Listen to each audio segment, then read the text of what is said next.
Entonces, vamos a comenzar. Mariana, ¿qué es la logística? Sí, profe. Bueno, la logística es un proceso de planeación, de planeación, operación y control de los productos. También se puede en los canales de distribución, eh, en los medios de transporte para las rutas.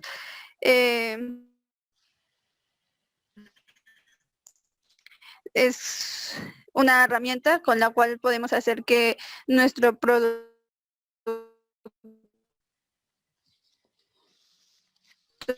llegue a tiempo y forma, un costo más bajo.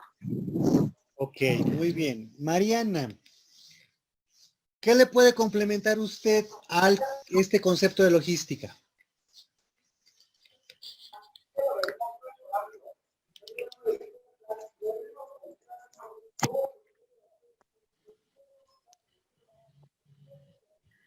Mm,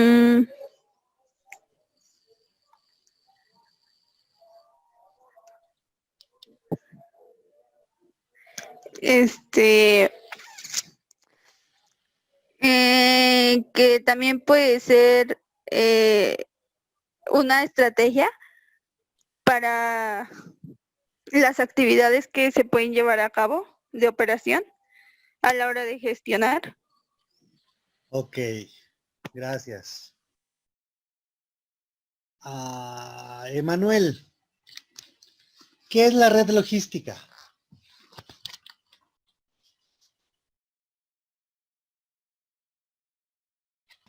Sí, buenas tardes.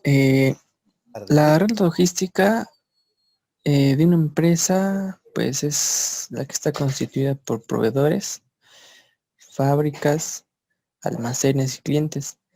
Y pues obviamente su coordinación de todo esto, pues depende de gran parte para un buen plan logístico, en el que se abordan pues ya demás aspectos, pero pues es muy importante, porque pues en sí todo va como que de la mano, ¿no? Entonces, Muy si bien. uno falla, pues todo falla. Gracias, Emanuel. Jacquelina, ¿qué es un plan logístico?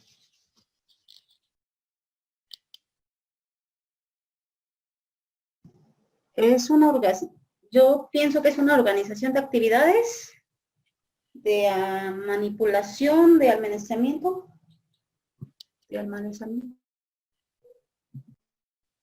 Ok. ¿Alguien más desea darme el concepto de plan logístico?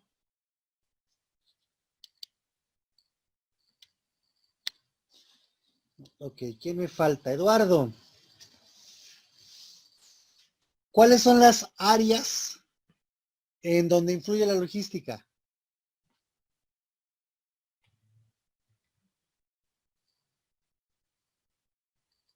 Sí, ¿cuáles son las áreas ¿qué, profe? Las áreas. En donde influye la logística. Híjole.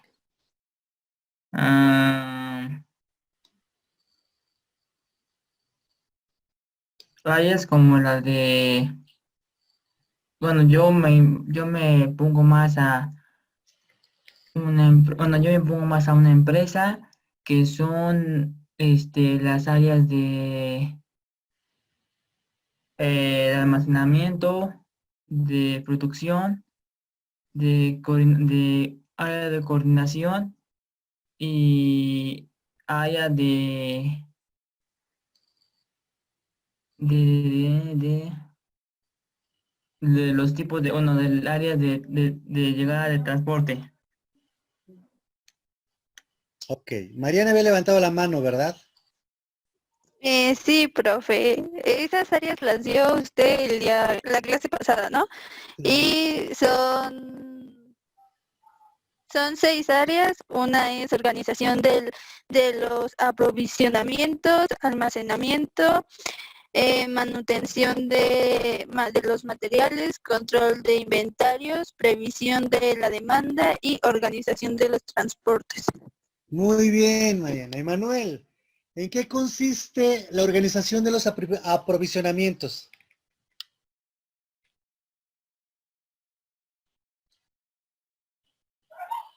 ¿La organización de qué, perdón? Los aprovisionamientos o de las provisiones. Pues es abastecerse de materias, ¿no? La organización no entra. En el proceso para obtener las materias primas. Ok. Jacquelina, ¿quién acaba de entrar? Jorge, ¿verdad? Acaba de entrar. Jorge, ¿en qué consiste la manutención de los materiales?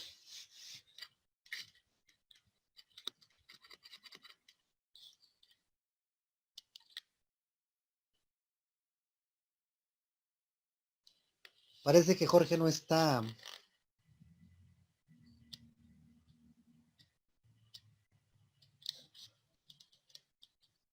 Ok, alguien que sepa en qué consiste la manutención de los materiales. Yo, profe. A ver, dígame, Andrea. Eh, Podría ser el traslado de un material, pero sin que sufra modificaciones. Exactamente. Muy bien. Les voy a comentar nuevamente de manera muy concreta en qué consisten cada una de estas 6 áreas en donde se aplica la logística en una organización. La primera de ellas, que es la organización de los aprovisionamientos, como bien habían comentado, es identificar quién y de dónde viene nuestra mercancía. ¿Quién va a ser nuestro proveedor? ¿Cómo nos lo va a proveer? ¿Y de qué manera se va a organizar esta mercancía, estas provisiones en la empresa? ¿En dónde va a estar la bodega? ¿Cómo va a estar distribuida la bodega? ¿Cómo se va a organizar este material y a identificar dentro del almacén o bodega y quién va a estar a cargo? El almacenamiento tiene que ver justamente con identificar de qué manera está inventariado nuestro producto en los almacenes. La manutención de las materias primas es la conservación justamente de estos materiales y el que al momento de que se manipula dentro de la empresa conserve sus características desde el momento en el que entra, permanece en almacén hasta el momento en el que es llevado a la línea de producción.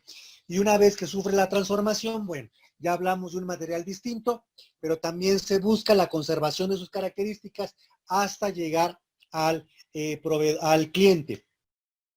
Control de inventarios, bueno, tiene que ver justamente con el checklist de identificación de cuál es la mercancía, las provisiones, los insumos que tenemos dentro del almacén para poder identificar cuándo vamos a requerir y qué productos son los que vamos a requerir.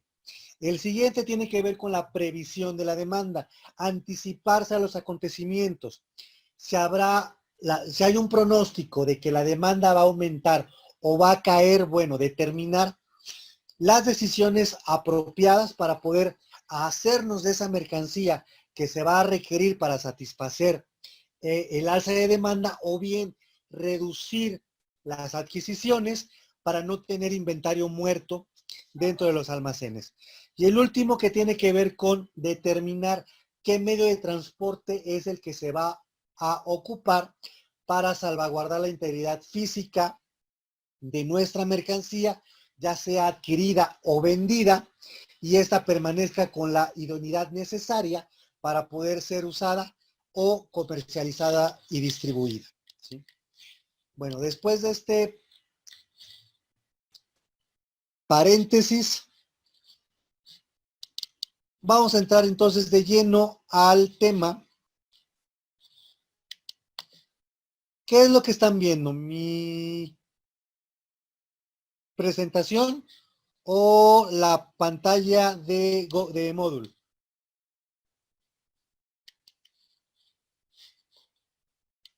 La presentación. Presentación. A la presentación, perfecto.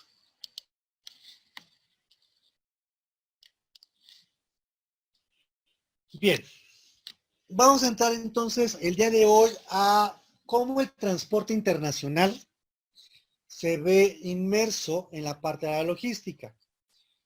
Para ello es importante entender qué es el transporte y de qué manera se vincula este con el panorama o el contexto internacional.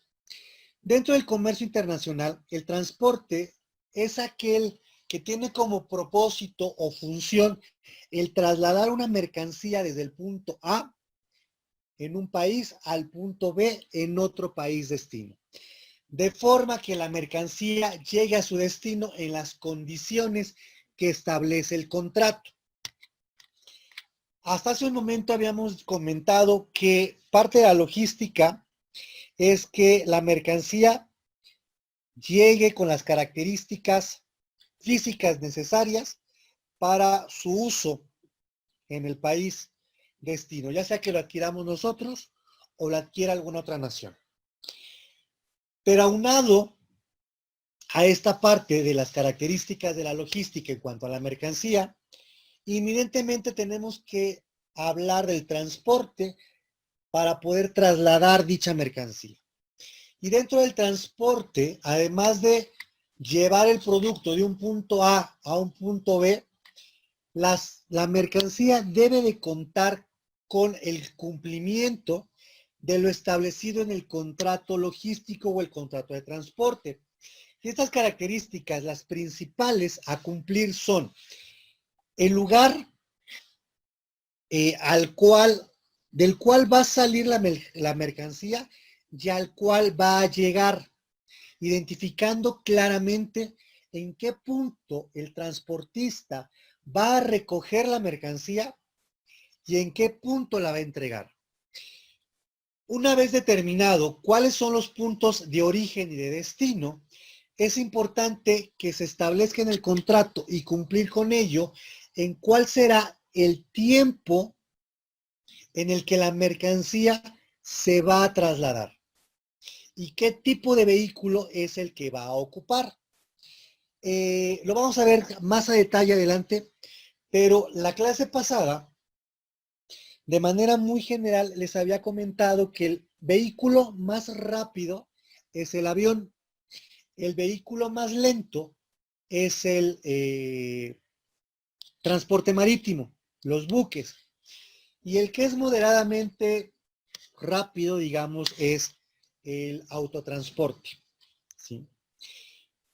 Pero el autotransporte depende mucho de las vías de comunicación. Si el autotransporte se va a trasladar por autopistas o por carreteras inteligentes, el tiempo se reduce. Si el autotransporte va a ir por carreteras federales, generalmente estas son más largas, implican más curvas y más riesgo en la carretera. Entonces es importante que dentro de esta logística se determine justamente qué vehículo es el que voy a emplear y qué canal o qué ruta para el traslado del vehículo voy a utilizar. Esto va a ayudar a determinar el tiempo en el que la mercancía va a llegar del punto A al punto B. Y obviamente dentro de este tiempo se deberá de considerar un colchón para algunas eventualidades. Pero bueno, ese es un aspecto que se debe de considerar dentro del transporte internacional. Los lugares de origen y destino, los vehículos que se van a emplear, la ruta que va a seguir para poder determinar el tiempo de traslado. El siguiente aspecto tiene que ver con las características físicas de la mercancía. Entregar dicha mercancía sin deterioro. Dentro del traslado de la mercancía, hablamos muchas veces de pérdida y merma. Algunos llegan a confundir ambos, pero son aspectos distintos, espectros distintos de la ausencia de la mercancía. ¿Quién me puede decir cómo conceptualiza pérdida y cómo conceptualiza merma? ¿Alguien? La pérdida puede ser cuando el transporte tiene algún accidente en la carretera o ya sea por vía marítima y la mercancía pues se da por perdida, a lo mejor por los daños tan fuertes que tiene o también por robo. Va más o menos, pero no es así. A ver, Emanuel, dígame. Y bueno, la pérdida, hablemos de una materia prima, es cuando pues se pierde el 100% sin previa transformación de esa materia.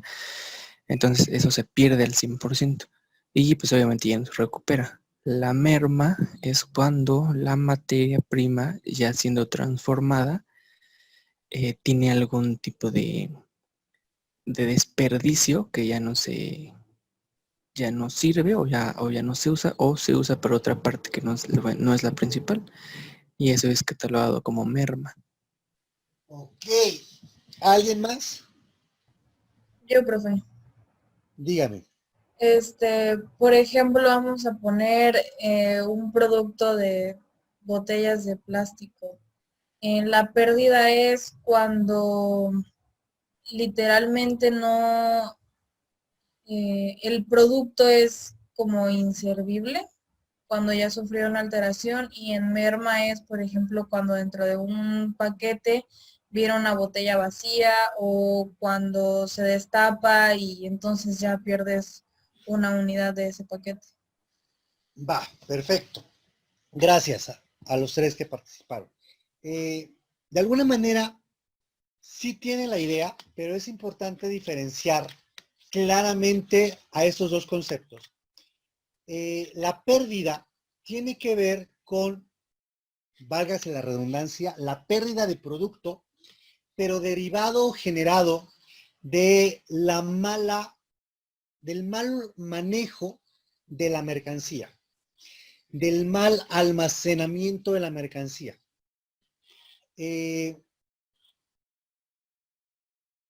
Un ejemplo de esto, como bien habían mencionado, es el robo.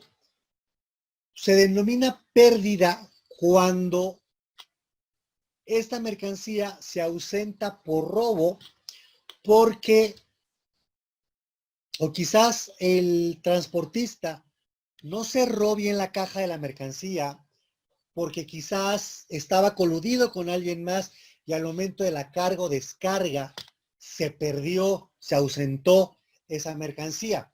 De igual manera es pérdida cuando hay un accidente. Muchas veces hemos visto en la televisión que ya se volcó, o en la carretera cuando vamos, que ya se volcó un tráiler y hay litros de leche que se derramaron, cartones de cerveza tirado. Esos son pérdidas. Cuando hay un mal manejo de la mercancía de los responsables. La merma es cuando por su manipulación, por su envase, por su uso, por su transportación, llega a perderse cierta cantidad de producto o cierto producto en particular.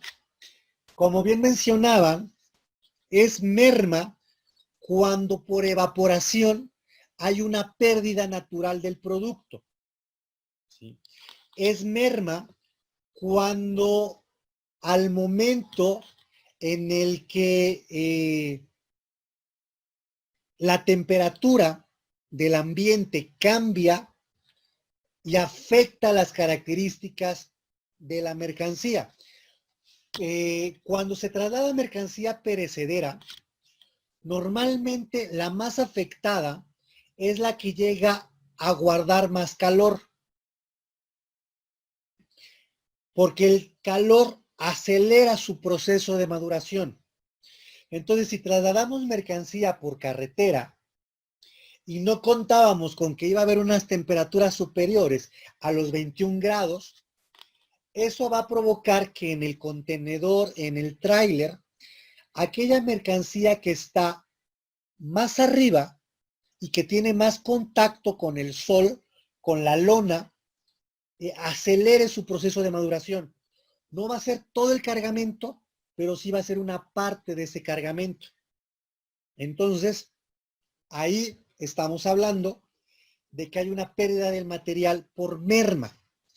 De igual forma, si en el transporte, por más que el vehículo trate, más bien que el transportista trate de llevar un buen control del vehículo, resulta que en la carretera hay baches.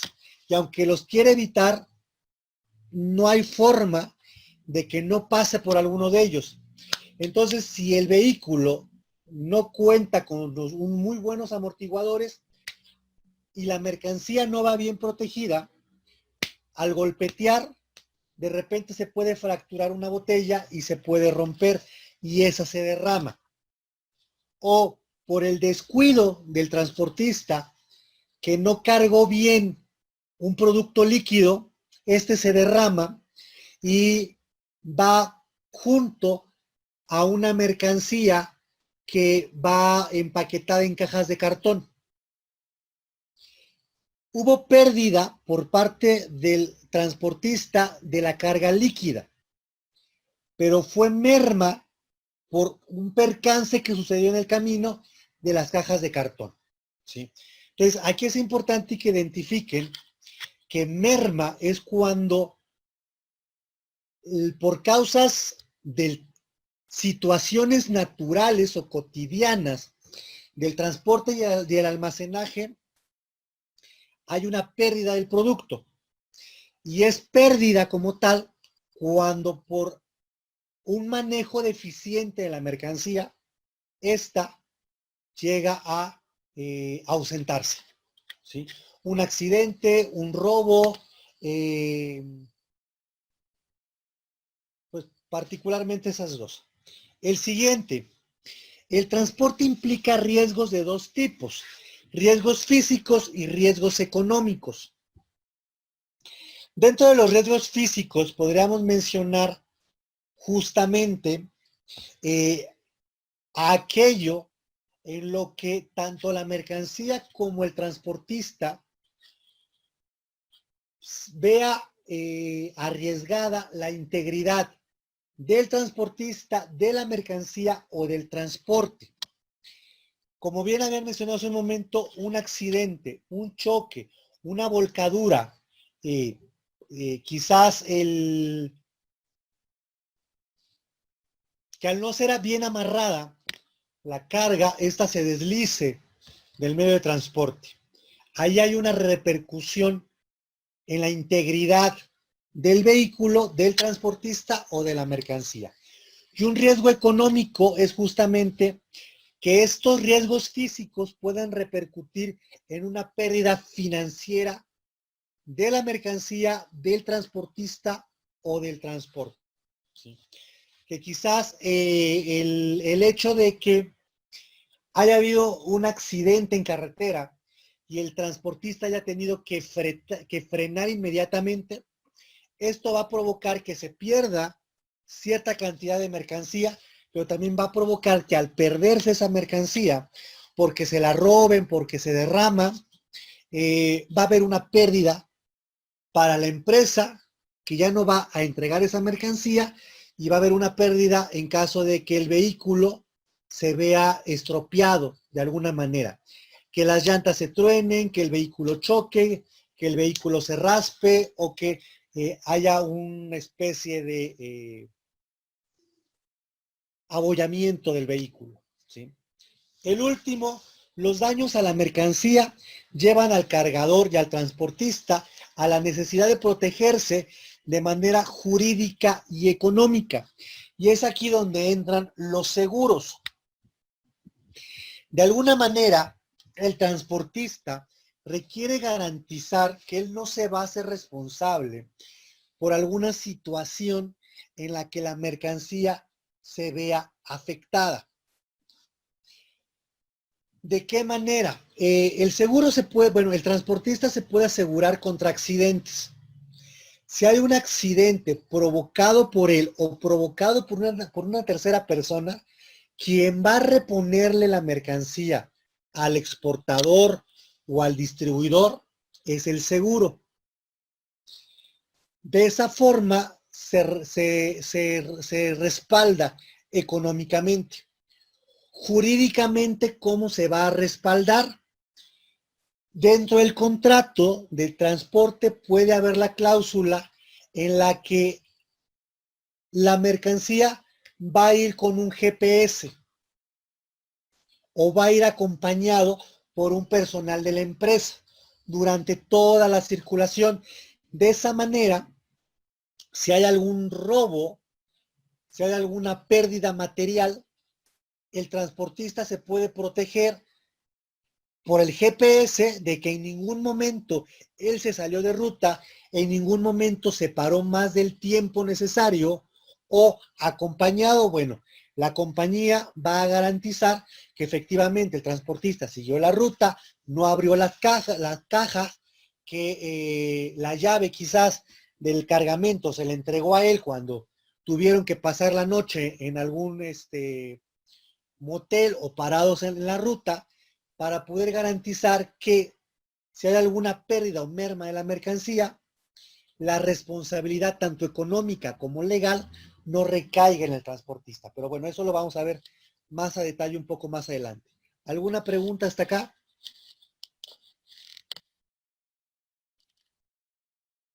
¿No? Ok, continuemos. Dentro de las distintas actividades en el transporte, se tienen que distinguir estas actividades. Y estas implícitamente van relacionadas con el aspecto logístico. Previamente ya les había mencionado que dentro de la logística se debe de analizar, evaluar cuáles van a ser los procedimientos para la carga y descarga, quién se va a hacer cargo, qué mecanismos, qué herramientas, qué maquinaria es la que se va a utilizar para estos procesos. Y dentro del transporte también entra el aspecto de carga y estiva, o bien desestiva y descarga en el vehículo. ¿De qué manera la mercancía se va a cargar en el vehículo? ¿Va a ser una carga manual o va a ser una carga mecánica? Al hablar de estiva, nos referimos a de qué manera se va a acomodar la mercancía en el vehículo, en el tráiler, en el contenedor, y de qué manera se va a encimar. Seguramente algunos de ustedes, lo vamos a ver a detalle adelante, pero seguramente algunos de ustedes han visto que en algunas cajas voluminosas dice no más de 8 estivas, o no estivar, o traen un 8 y traen 2 rayitas abajo. Esos símbolos tienen que ver justamente con la manipulación y la estiva de la carga. El hecho de que diga no estivar significa no colocar otra carga, otra caja encima de esta mercancía. El 8 con 2 rayitas abajo justamente nos indican no más de 8 estivas, porque a la 9ª estiva la resistencia de la caja que está hasta abajo se podrá ver afectada, ¿sí? Quizás pueda aventar más cajas, pero no nos brinda la seguridad de que se va a mantener rígida la caja, ¿sí? Y esto puede afectar el cargamento o la mercancía de la caja que está hasta abajo. Entonces es importante que en el transporte se cuide justamente cómo se va a subir la mercancía al transporte y cómo se va a guardar en el vehículo. Dentro de la estiva también entran las palets. Seguramente en el supermercado ya han visto las tarimas de madera o de plástico. Estas tarimas o estas palets justamente permiten que la mercancía esté a un nivel superior al nivel del suelo. Y esto es con el propósito de que en caso de que haya un derrame de algún líquido en el transporte, las cajas no se vean afectadas, no se vean mojadas. ¿Sí? El segundo punto, el transporte interior. Cuando hablamos de mercancía de exportación, ¿cómo se va a transportar la mercancía de manera interna en el país? Si la mercancía eligió exportarse por medio marítimo, tenemos sobreentendido que el vehículo que se va a emplear es un buque. Hasta el momento que la mercancía no esté en el buque, no se considera transporte internacional. Para poder llegar al buque, se tiene que trasladar en camionetas, en trailers o en contenedores. ¿Qué vehículo es el que se va a emplear para poder llegar de la empresa al puerto? O si se decide enviar por avión, ¿qué transporte se va a emplear para trasladar la mercancía de la empresa al aeropuerto? Una vez que la mercancía esté en el avión, bueno, ya está en el medio de transporte internacional, ¿sí? Aquí es justamente lo que les mencionaba la clase pasada de transporte multimodal, multimodo o multimedios. Se emplea un transporte principal para sacarlo del país, que puede ser el avión o puede ser el buque generalmente, o en algunos casos el ferrocarril, pero a nivel interno dentro del país requiere trasladarse la mercancía a alguno de estos puntos, ¿sí? El tercer punto es el despacho aduanero de exportación. Es cuando ya llega al puerto o aeropuerto de salida o bien a la franja fronteriza, ¿sí? Dentro de estas, más bien, en cada uno de estos puntos que les acabo de mencionar, existe una aduana. Quizás en alguna otra materia lo han visto o lo van a ver, pero existen las aduanas fronterizas, las aduanas internas, las aduanas marítimas y las aduanas aeroportuarias. Estos 4 tipos de aduanas tienen como propósito validar y verificar que la mercancía que entra o sale del territorio nacional cuenta con la documentación pertinente. De entrada, un certificado de origen. ¿Cuál es el origen de la mercancía? ¿Dónde se produjo? ¿Dónde se cultivó? ¿Sí? Eso va a respaldar justamente el origen del producto. Si no hay un certificado de origen, la mercancía no entra ni sale.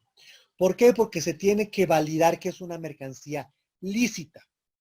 Otro documento importante es el pedimento aduanal. Este pedimento aduanal es único para uso de la aduana.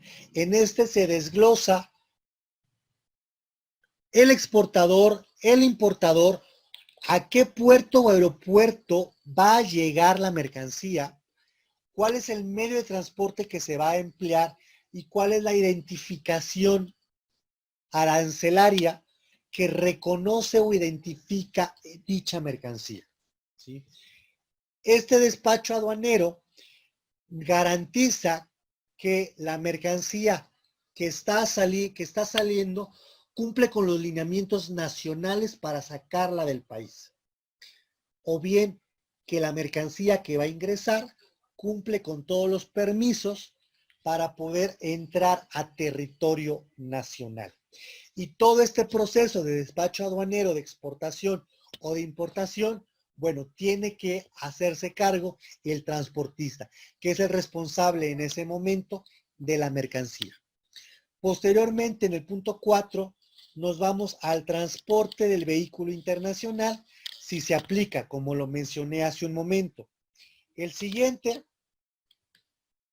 es el transporte internacional, es la ruta, la logística que va a llevar el transporte hasta llegar al destino dentro del país extranjero. El punto 6 es la desestiva y descarga en punto de introducción en destino, que generalmente es el puerto o aeropuerto. El despacho aduanero de importación, una vez que llegó al puerto o aeropuerto, bueno, se tiene que llegar a la aduana para poder introducir la mercancía. El transporte interior dentro del país de destino, de igual manera, una vez que sale la mercancía del puerto o aeropuerto, bueno, tiene que trasladarse hasta las instalaciones del importador. La descarga en el destino final y obviamente el proceso de recepción de mercancía. Este proceso de recepción generalmente es el ceder el derecho de la mercancía. ¿Sí? Pasa de estar en protección del exportador o transportista a estar en poder del importador o de igual forma del transportista. ¿Por qué menciono transportista? Porque esta recepción puede cambiar un poco el orden si hablamos del medio de transporte. Lo vamos a ver más adelante, pero seguramente ya han escuchado hablar de los Incoterms. ¿Es así? Chicos, Sí. ok. ¿Qué son los Incoterms? De manera muy simple y general.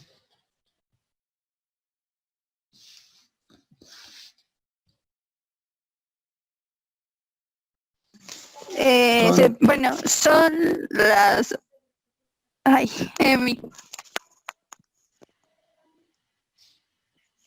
bueno, son las obligaciones que tiene tanto como el comprador y el vendedor.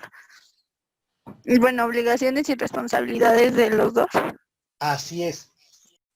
Y estas obligaciones y responsabilidades van desde el manejo de la mercancía hasta el manejo y uso de la documentación. Entonces, es por ello que les comento que esta recepción de la mercancía puede variar un poco el orden partiendo del Incoterms que se ocupe. Si yo como vendedor me hago responsable únicamente hasta mi almacén, entonces ahí ya transfiero, ahí ya se aplica la recepción de responsabilidades al importador. En cambio, si mi responsabilidad va hasta el puerto o aeropuerto de salida, ahí se hace esta recepción de responsabilidades, tanto de la mercancía como de la documentación. Va. ¿Alguna pregunta con estos 10 puntos?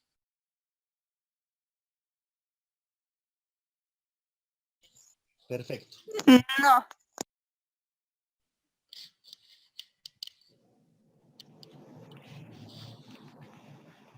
Ya habíamos comentado de manera muy breve qué es la red logística, pero aquí vamos a entrar un poco más en detalle de la red logística. La red logística se encuentra conformada por el proveedor, la fábrica, el almacén y el cliente. Puede repetirse alguno de esos aspectos, pero la red logística se encuentra conformada justamente por estas personalidades o por estas entidades dentro de un proceso logístico.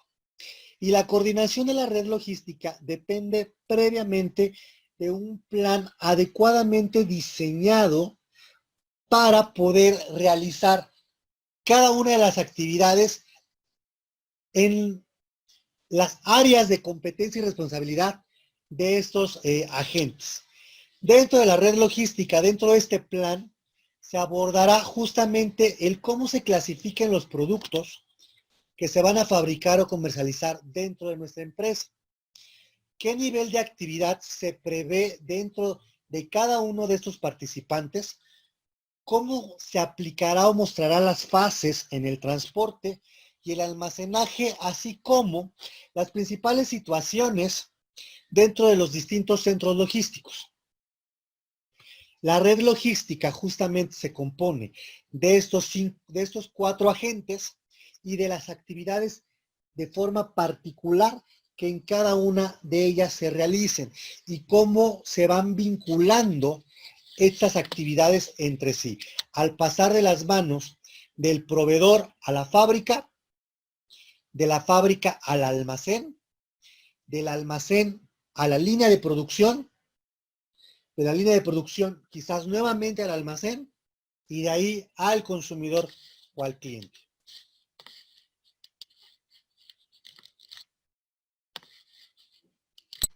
Ok. Dentro de esta red logística, las actividades se pueden sintetizar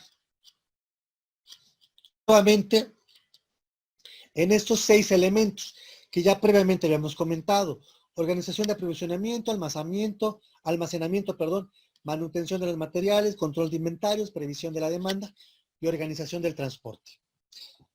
Una fase logística o una fase de un proceso logístico se clasifica en estas fases o etapas. La primera de ellas tiene que ver con administrar los materiales y el movimiento de los mismos de manera oportuna, sean estos materias primas, insumos o suministros en y por la compañía.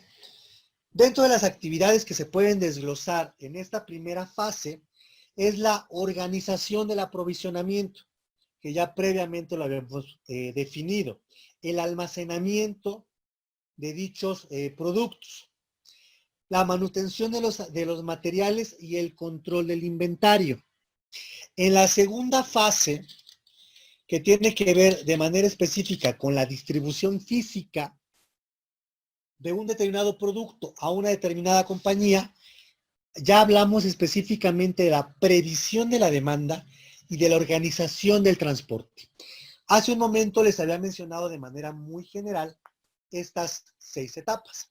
Ahorita ya diferenciamos en qué etapa del proceso logístico se aplica cada una de ellas.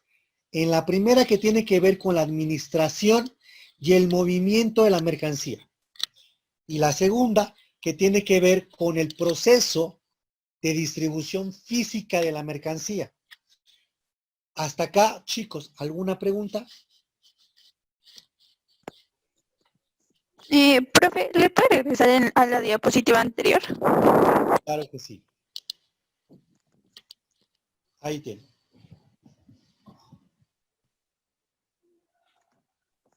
Profe, ¿me puede repetir No, qué son los 5 T? ¿Cómo, perdón? ¿Me puede repetir cuáles son los 5 T o algo así que dijo? Los 5 5 T. terms. Es la distribución de responsabilidades de la mercancía y los documentos. ¿Qué es? en la parte de red logística. Esa. Sí, esa. Gracias. Sí.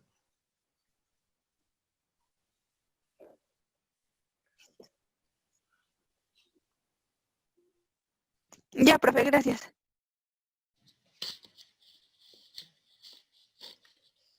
¿Alguna otra pregunta, chicos? ¿Comentario? Ok. No, profe, todo bien. Vamos a abordar ahora algunos conceptos que son importantes comprender dentro de un proceso o una red logística. Uno de ellos es un sistema. Seguramente ya en sus clases de administración han visto que es un sistema. Y un sistema es un conjunto de acciones o actividades que, al realizarse de manera fluida, sistemática o cronológica, nos permiten alcanzar un objetivo. Y dentro de la logística, un sistema justamente es un conjunto de ideas o de actividades que fluyen y pueden ser tan extensas o tan complejas como las necesidades de la empresa lo requieran. Aquí podríamos hablar de un sistema logístico o un sistema de logística, e implica todo el conjunto de acciones que van interconectadas entre sí y que van a permitir que la mercancía llegue en óptimas condiciones, ya sea a nuestro almacén o al almacén del comprador. Y dentro de todas estas acciones son justamente las que ya habíamos mencionado previamente, que son estas. Dentro de ese sistema logístico se tiene que hablar de carga y estiba en los vehículos. Pero para poder cargar y estibar en un vehículo, tenemos que desestivar o descargar la mercancía de los anaqueles. O tenemos que sacar la mercancía directamente de la línea de producción. Entonces, es importante en este sistema logístico determinar cuál es el origen de nuestra mercancía, el almacén o la línea de producción. Y sin importar cuál sea de estas, cómo se va a manipular o a manejar la mercancía para que llegue a la zona de carga o estiba. De igual forma, cómo se va a cargar la mercancía al vehículo. Hace un momento mencioné, va a ser carga manual o carga mecánica.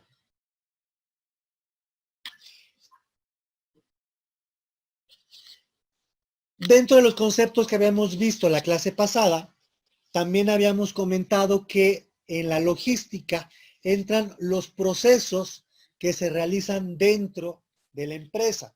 Quizás en ese sentido no nos compete tanto porque nosotros vamos a ver más la logística al panorama internacional. Pero de igual forma, ¿de qué manera se va a manipular la mercancía dentro de la empresa para su uso? ¿De qué forma se va a desempaquetar? ¿De qué forma se va a empaquetar? ¿Cómo se va a distribuir a las distintas líneas de producción?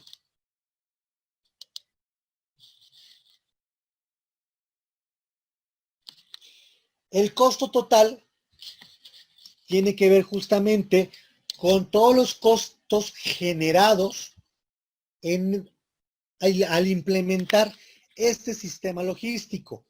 ¿Cómo se van a medir esos costos? ¿Sí? ¿Cómo se va a distribuir el presupuesto para realizar todo el proceso logístico? Parte de lo que tiene que ver con costos, hay una rama de la logística que se llama logística inversa. Esta logística inversa surgió hace aproximadamente 20, 25 años. Y a la fecha ha ido creciendo su implementación. ¿Por qué surgió la logística inversa? Anteriormente, cuando no nos preocupábamos por el medio ambiente, resultaba que todo el material que ocupábamos para trasladar la mercancía, para empaquetarla, al momento en el que llegaba al destino, se volvía basura. Todo ese montón de plástico, todo ese montón de cajas, todas esas tarimas de madera de plástico, todos esos barriles de metal, se quedaban en el país destino. Y ya en el país destino podrían irse a los basureros o podrían revenderse quizás y darle otro uso. Pero era pérdida para la empresa exportadora, porque era inversión que ocupaba en la madera para las tarimas, en los barriles, en las cajas, en el plástico. Viendo que cada vez nos acabábamos más los recursos naturales y viendo que las empresas requerían reducir costos en la mayor medida para poder ser más competitivos dentro del panorama internacional, surgió la logística inversa, en la cual el material que yo ocupo para enviar mi mercancía en mayor medida tendrá que ser reutilizado y regresa a mí con otro cargamento. Normalmente ahí es donde se ocupa un mismo medio de transporte, una misma empresa logística que se haga cargo de llevar mi mercancía al comprador, tomar mis palets, tomar mis barriles, tomar mis cajas una vez que fueron vaciadas,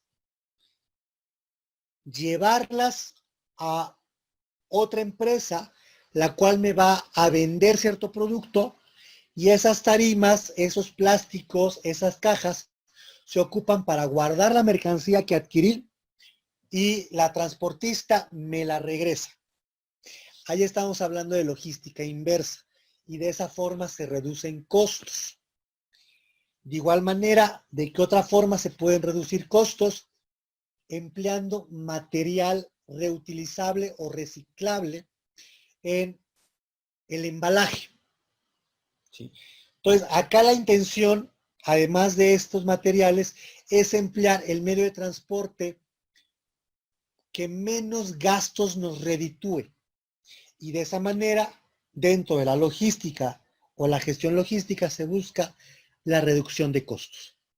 El tercero, que dice, tiene que ver con los intercambios, en los cuales, partiendo justamente de esto que les comenté, de la logística inversa, es buscar un ganar-ganar con el transportista o bien con las empresas proveedoras.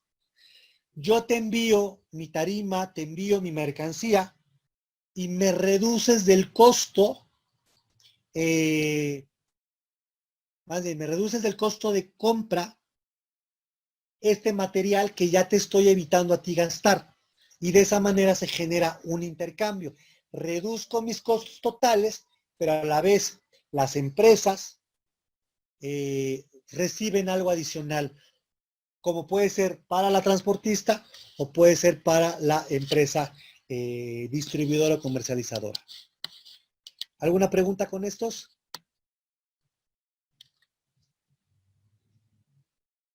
¿No? Ok. Vamos a hablar lo más brevemente posible de qué diferencias hay entre una logística nacional y una logística internacional. Como punto de partida tenemos la distancia, que eso es lógico, ¿no? Al hablar de una exportación o de una venta al extranjero, las distancias son más largas. Y esto implica que tengamos que preocuparnos más por mantener las características físicas de la mercancía. Y ahí es donde hablamos de emplear contenedores que refrigeren, de emplear contenedores que permitan la ventilación para oxigenar el producto, de contenedores quizás que nos brinden mucha seguridad para la mercancía, de contenedores o transportes que aguanten mucho peso o con peso me refiero a toneladas en mercancía, o que permitan cargar mercancía demasiado voluminosa, ¿sí? Solo por mencionar algunas. Y de esta forma poder llegar a nuestros consumidores. Otro aspecto es la variación de la moneda. Al distribuir producto dentro del territorio nacional, pues da lo mismo si en el trayecto se devalúa o no nuestra moneda, pues al final vamos a seguir percibiendo el mismo monto económico. Aunque quizás no nos alcance, pero bueno, va a ser la misma cantidad. En el caso de un panorama internacional, esa variación de la moneda puede ocasionar que de un momento a otro tengamos que pagar más o menos por el traslado de la mercancía. Es por ello que es muy importante que en los contratos de compraventa o en los contratos logísticos se establezca si el valor, más bien, si el pago se va a realizar con el valor de la moneda actual o el valor de la moneda futuro.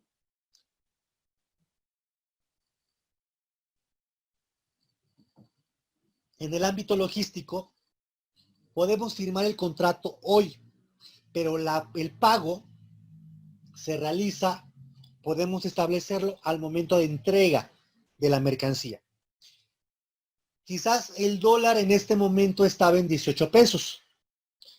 Si nosotros establecimos que el valor o el pago se va a realizar al valor de la divisa al momento de la entrega, que es cuando vamos a efectuar nosotros el pago, y quizás ya la divisa subió a 22 pesos, pues vamos a terminar pagando más. Entonces sí es importante considerar cómo se encuentra la fluctuación de la moneda para poder determinar en el contrato cuál va a ser el momento de pago y el valor de la divisa al momento de pago.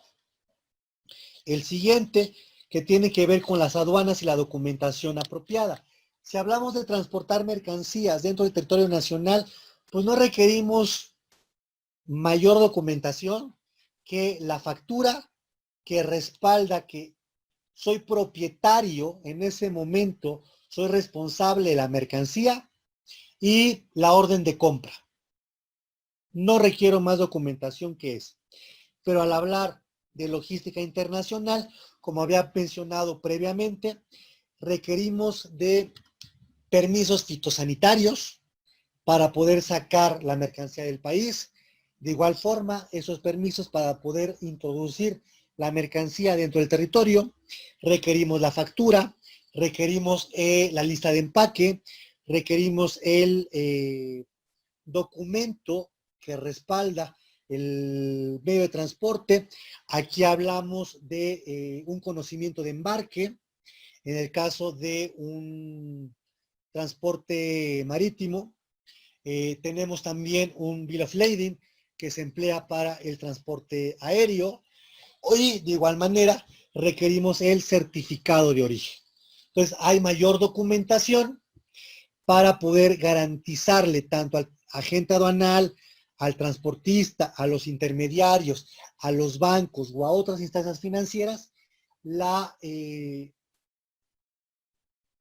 que la mercancía es lícita y cumple con todos los trámites pertinentes. ¿Por qué menciona bancos de manera particular? Dentro de los lineamientos en los pagos de la mercancía, hay una forma de pago en la cual intervienen directamente las instituciones financieras, las instituciones bancarias. Si yo como exportador tengo todas mis cuentas en Santander Serfín y el comprador tiene todas sus cuentas en BBVA Bancomer, se pacta dentro del contrato que quien va a pagar y quien va a recibir el recurso económico son las instituciones financieras, porque son quienes manejan las cuentas. Entonces, para que BBVA Bancomer realice la transferencia a Santander Serfín, el banco debe recibir la documentación original de la mercancía. De esta forma, puede ser que el banco tome los recursos de la empresa para pagarme, o puede ser que el banco le realice un préstamo a la empresa. Entonces, si la empresa lo toma de los recursos, al momento en el que va el importador por sus documentos, se los entrega. Pero si el banco le realiza un préstamo al importador, entonces quien es propietario de la mercancía realmente es el banco. Y ya el banco se arreglará directamente con el importador de cómo y en qué momento le entrega la mercancía o le realiza el pago correspondiente. Es por ello que dentro de la documentación menciona como parte de los involucrados las instituciones bancarias o financieras, ¿sí? Y esto también es importante considerarlo dentro de los distintos procesos logísticos. Y el siguiente es el medio de transporte que se va a utilizar para trasladar la mercancía. Como había comentado a un inicio de este curso, si hablamos de transportar la mercancía dentro de un panorama doméstico, hablamos de un medio de transporte. Puede ser ferroviario, puede ser autotransporte, puede ser aéreo. Pero si hablamos de transportar la mercancía a un panorama internacional, entonces tenemos que hablar de un aspecto o un transporte multitransporte,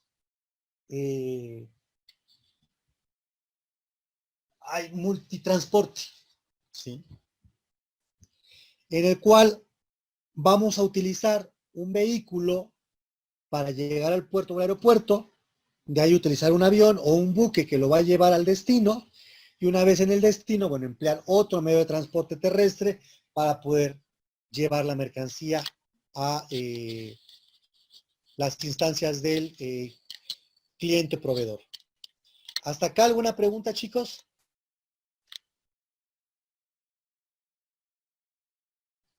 ¿No? Ok. La logística a nivel internacional ha tenido esta evolución. Este cuadro que les presento, esa línea de tiempo que les presento, es como muy general. Pero en los años 2900, 2800 antes de Cristo, se hablaba de una logística militar.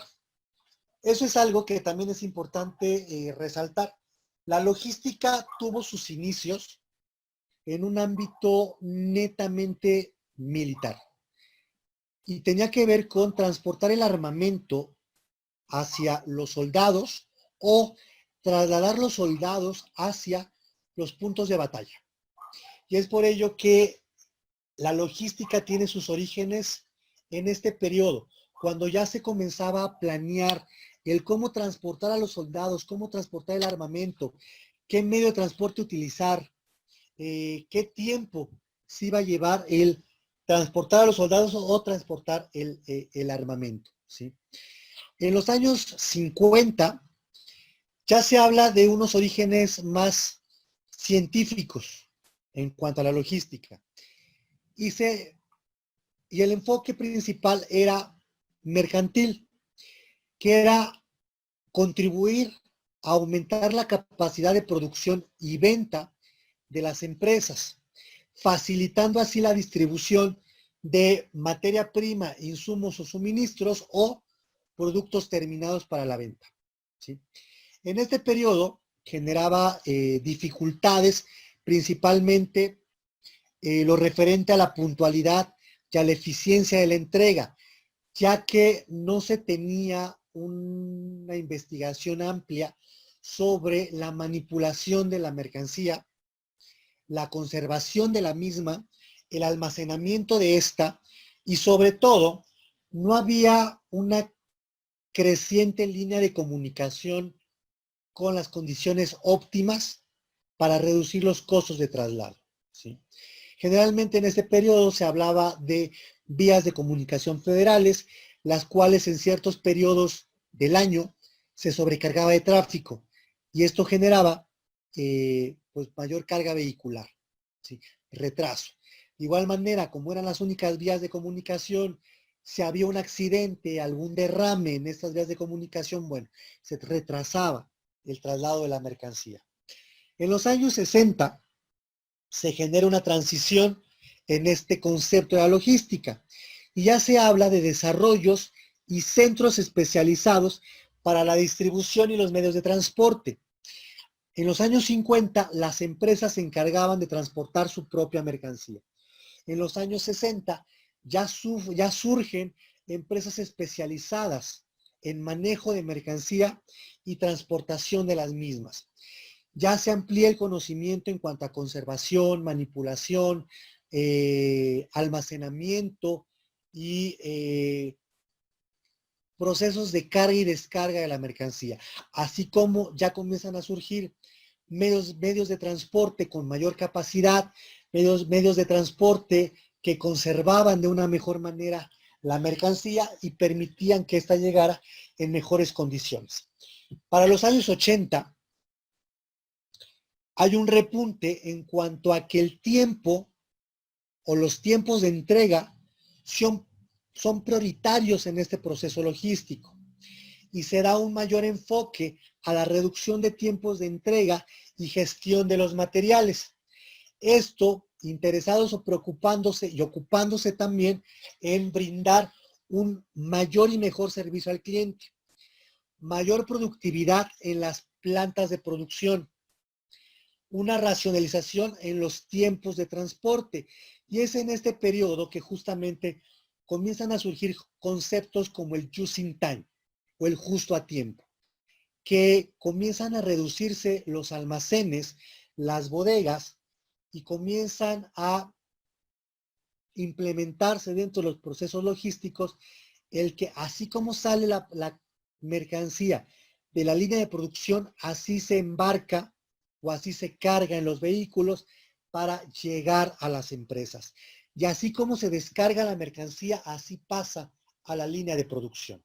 En los años 90 surge justamente el concepto de globalización, en los cuales van en aumento las operaciones a nivel internacional. Se enfatizan conceptos previamente aplicados, como es el just in time, como son empresas especializadas, como es conceptos de manejo y manipulación de la mercancía, ya que no únicamente estábamos trasladando mercancías a nivel doméstico o estábamos realizando envío de mercancías a un nivel internacional, sino ya estábamos hablando de traslado de mercancía a nivel transnacional o multinacional, ¿sí? Y a partir de este momento comienzan a integrarse a estos procesos logísticos más herramientas de control y seguimiento para las operaciones. Siguiendo con ese mismo avance de la gestión logística, podemos profundizar un poco más en esta línea de tiempo de los cambios que sufrió la logística con este esquema. En los años 60, que ya comienza a estructurarse más la logística a nivel empresarial, se habla de que esta iba enfocada a proyectarse en la demanda de las empresas, en la demanda de los productos al consumidor final. Por ello, las empresas se preocupaban por tener mayores y mejores procesos de compra y que sus compras llegaran en óptimas condiciones.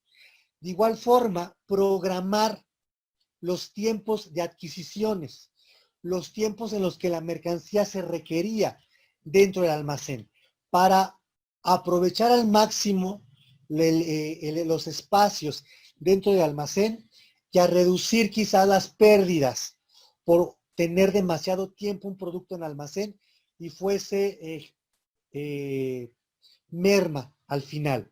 De igual forma, se comenzó a tener mayor control en los inventarios de los insumos, el mayor control de la mercancía una vez terminada para ser enviada a los compradores. Énfasis en la manipulación de los materiales para conservar su integridad física y fuese óptima en los procesos de producción y distribución.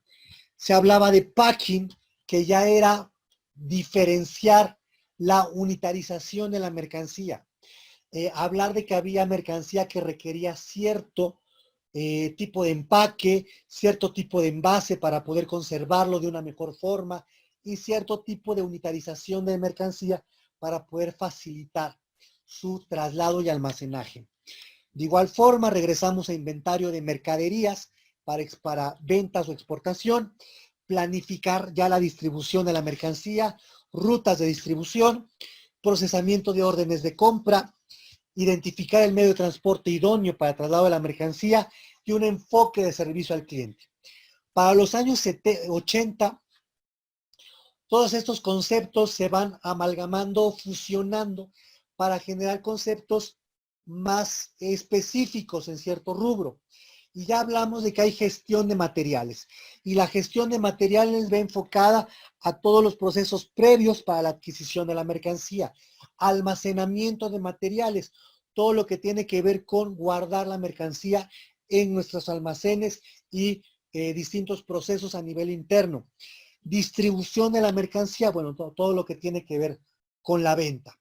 Posteriormente, estos tres conceptos en los años 90 se amalgaman ya en un único concepto que es logística. Pero a la par que se abre o se empieza a manejar este concepto de logística, se habla ya de manejo de la información, de toda la documentación generada a partir de este proceso logístico, de toda la información no física que se va gestando durante este proceso logístico, puesto que ya hablamos de sistemas inteligentes, ya hablamos de herramientas virtuales. De igual forma, se comienza a adicionar a estos procesos logísticos la parte de marketing, de cómo también adecuadas estrategias de marketing pueden contribuir a la logística y cómo la adecuada logística puede contribuir a los procesos idóneos de marketing para poder impactar en los consumidores. Y por último, planificación estratégica de todos los procesos previamente preconcebidos en la logística, el marketing y el manejo de la información. Y por último, en los años 2000, todos estos conceptos se amalgaman en lo que hoy se conoce como gestión de la cadena de abastecimiento y suministro. Con esto les quiero decir que por un lado está la secuencia logística de la entrega de la mercancía o la recepción de la mercancía, pero actualmente ya se habla de un conjunto de acciones que van enfocadas a gestionar de manera adecuada, oportuna y conveniente todas las actividades que tienen que ver con abastecerse de mercancía o bien con suministrar mercancía a otras empresas o a los consumidores finales. ¿Alguna pregunta? ¿Algún comentario?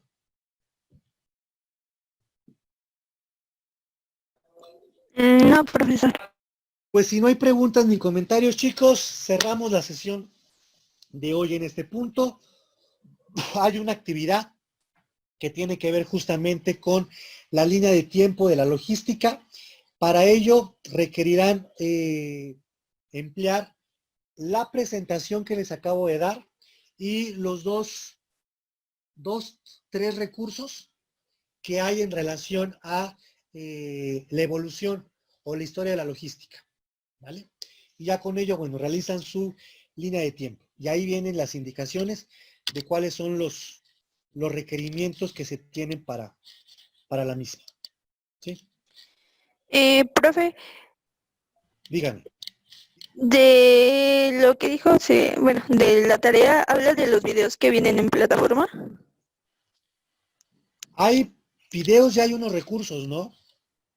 Sí, Unos documentos, con esos, exactamente. ok, sí, profesor. ¿Sí? Pues bueno, si ya no hay nada por agregar, chicos, les agradezco que tengan un excelente fin de semana y nos vemos el próximo martes. Sí, Muchas profesor, gracias. hasta luego. Gracias, profe.